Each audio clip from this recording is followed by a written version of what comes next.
इस आकाश तत्व को पार करके हम अगले आकाश तत्व में जाते हैं।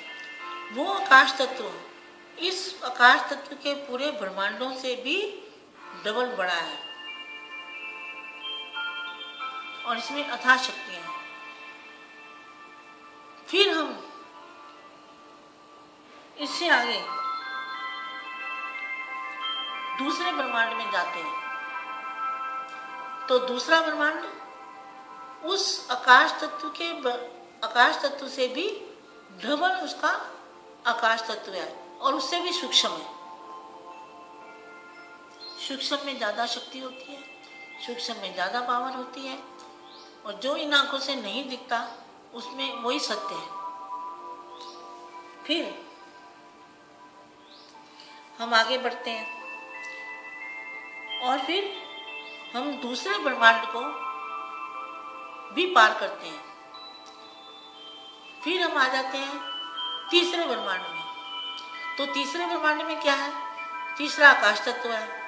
तीसरे आकाश तत्व उससे भी सूक्ष्म है, उससे भी सूक्ष्म पावर है और उसमें परम तत्वों की एनर्जी, परम तत्व माना तत्वों का सूक्ष्म रूप, परम तत्वों की एनर्जी उसमें और भी बढ़ जाती है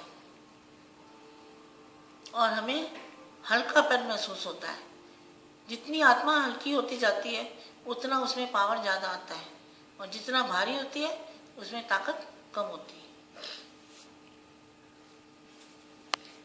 अब हम जात ब्रह्मांड में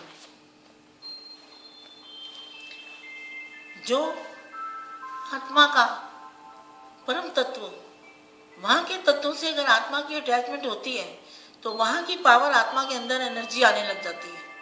उससे हमें अटैच होना है, उससे हम डिटैच हो चुके हैं, हमारा उनसे कनेक्शन नहीं रहा।